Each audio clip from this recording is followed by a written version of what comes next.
Hello, I'm Ernie Humphrey, the CEO and founder of 360 Thought Leadership Consulting. The most valuable asset that you have is your time. Today, I'm going to share with you specific advice for taking hours of your day back. What are the learning objectives for today? I'd like you to be able to identify activities that waste your time in terms of not being valuable enough for the ROI of an investment in your time each day.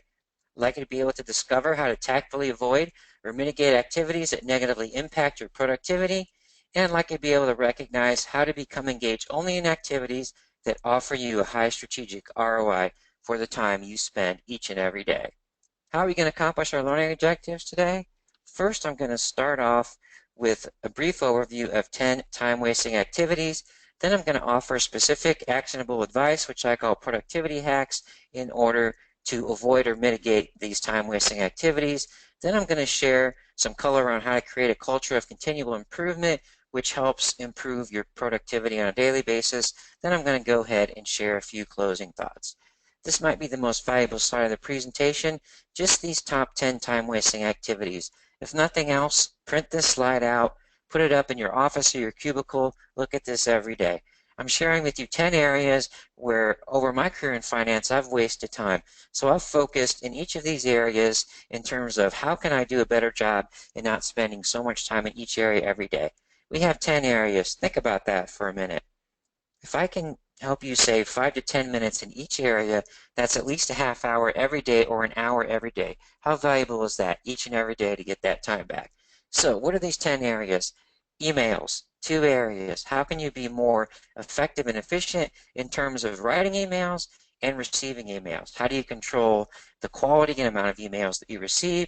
In terms of meetings, how can you more efficiently lead meetings, and how can you more efficiently attend meetings, and how can you avoid meetings that waste your time? How do you avoid unproductive relationships and mitigate drama? How do you add fun to the work environment to impact your productivity and those of your team? How do you avoid manual activities? How do you mitigate the time spent in internal reports? How do you avoid Excel mediocrity? How do you instill processes that have automated workflow? How do you avoid inconsistent processes and procedures? And how do you make sure you have the technology in place to maximize the productivity and the productivity of your team? In terms of email, in terms of sending email, just ask yourself a few questions before you send that email. What's the purpose of the email I'm sending? If there's not an action that you have that you want to result from the email, don't send it. Don't copy people just as a CYA. If you're doing that, you're wasting your time, their time, and you might have a culture issue at your company. You might ask yourself, can I convey what I need to get across more succinctly? No need to write a 2-page email, and no need to send an email that's going to invoke an emotion, because that's just going to cause an email back and forth that's going to waste your time. If you need to send an email that's longer than a few paragraphs, or it's going to involve emotion, get up from your desk, walk over, or make a phone call. Trust me, that's a game changer. In terms of managing incoming emails, you need to own your email inbox and let others know that you own it as well. Let your work colleagues know your tolerance for emails. Let them know if they're sending you too many emails. Sometimes you can mitigate that by offering to take someone out to lunch or just letting people know when you'd prefer a phone call to a meeting. Had this issue last week with a client of mine. Just let them know very politely that I'd appreciate a phone call in certain situations, and that just avoids email back and forth that wastes our time. You can also let your suppliers, vendors, and customers know your tolerance for emails and let them know when a phone call is going to make sense so you can do a better job in serving them as a supplier or vendor, your external customers or your internal customers. If you work in finance, hey, guys in HR, guys in operations, marketing, sales, hey, come over. Let's go out to lunch. Let's talk this out. Let's not get that email chain going. Let's not get 20 people involved in our conversation. Let's get the job done. Then you should understand your email spam filter and work with IT staff to get it set right. And do not accept getting 10 or more emails every day that reduce your productivity. Great exercise. At the end of each day, look at your inbox and look at how many of those emails were a waste of your time in reading and responding to those emails. You want to get your arms around how to mitigate those emails. So you can control that in certain ways. One is just if it's colleagues and vendors, we talked about how to manage that tolerance. If it's external emails, you should manage your unsubscribe list. Sometimes we want information, we subscribe, let's get that unsubscribe going. Best practice for me, have 0 unread emails at the end of each business day. I see people with 50 or 100 emails. It just impacts your productivity every day. If I were to ever come in the morning and have 50 emails, I'd be a little depressed, to be honest with you. It just helps you start with a clean slate every day. In terms of meeting, how can you more effectively manage meetings in order to manage your time and also the ROI of your time and everyone else's time that attends a meeting? It's going to impact your productivity. Have an agenda. Without an agenda, your productivity is going to be diminished. You need to invite only those who need to attend. You need to let them know why they're invited. So you need to let them know why are they there, and that will help them be effective in participating in the meeting. If someone's not going to participate in the meeting, if you don't need them at the meeting, don't invite them to the meeting. If you need to keep them in the loop, just send them a recording of the meeting. You need to control your meeting. Don't let it get too far off track or let an attendee take over your meeting. I don't care if it's your CEO, you need to control your meeting. The CEO will respect your meeting. So if you really need to invite the CEO to the meeting, that's very uncommon. You want to keep them in the loop.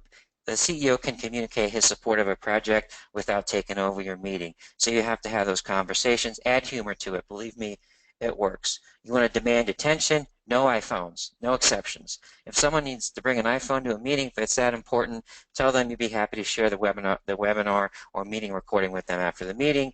You want to create specific action items for the meeting, and you want to see what those results are. Then you want to communicate those after the meeting, and then you can manage your meeting reputation. So your colleagues know when you call a meeting, you mean business, and that helps you quite a bit. And then this also helps you show others how to run a meeting. So wouldn't it be great if through being a more effective meeting leader, every meeting that you attended had an agenda, you knew you needed to be there, you knew why you were there, then you wouldn't get meeting invitations that you didn't need. And so how much of your day is spent in meetings? Imagine that, how many hours a day you can save there. A couple points on a virtual meeting is a little bit different than a in-person meeting. If it's a virtual meeting and involves an agenda, you should add video to the call. You should have a tool to track attendee attentiveness. Again, if someone needs to be in the loop, just get them that webinar recording. Again, do not invite people that don't need to be at the meeting. And you need to control, in terms of all types of meetings, who has the ability to add meetings to your calendar and who has visibility to your calendar. I used to get to the point where I used to make up meetings on my calendar so people would think that I was busy because they were wasting my time. That is not a good practice. So you need to make sure control that visibility to your calendar, and don't be afraid to decline a meeting request. So someone who's inviting you to a meeting has to let you know why you need to be there. And so you have to be willing to let people know that you own your time and they need to respect your time. If it's going to cause a political uproar, speak with your boss, speak with your colleagues, and get some advice on how to communicate that effectively. What I often do is I go approach the person face to face, or I call them on the phone and I say, look, I'd really love to attend your meeting. I've got something else I need to get done. It's not more important. It's just something I need to get done. So let me know what you needed for me to be in the meeting. I'll be happy to get that to you. If you send me the meeting recording on the backside, I'd be very happy to listen and offer my insights so you can mitigate any consternation to not attending a meeting. And then if there's not an agenda for a meeting, you should politely ask for one. And then don't be a passive meeting attendee, either in person or virtually, just because you shouldn't let the meeting get off track. It's your time. It's everyone's time, the meeting. And also, meeting leaders also appreciate that, so they don't always have to be the bad guy. So you don't want to sit there and be passive and let the meeting get off track. Everyone's time is valuable. You don't want to take control of someone else's meeting often, but there are times when the meeting needs to get back on track, and sometimes you can tell by the body language of the meeting leader. In terms of drama, you just want to mitigate drama, right? Everyone has created a little drama or put fuel on the fire, let's be honest, so we just need to be cognizant and avoid that. You know what mitigates drama? Accountability.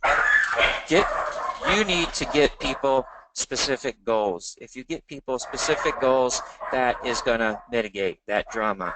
You should not tolerate finger pointing at all, so you should not have that finger pointing. It's be something that you did not control. You need to put people in projects that don't get along and provide an incentive for project success. You need to identify those drama kings and queens, learn what gets them going, and avoid those circumstances. And if you see drama, you need to confront it and make it a teachable moment. You need to also create an environment that's an environment where people work hard and have a little fun. How can you do that? Every so often bring in lunch, take a group for an offsite experience, like a movie or so forth.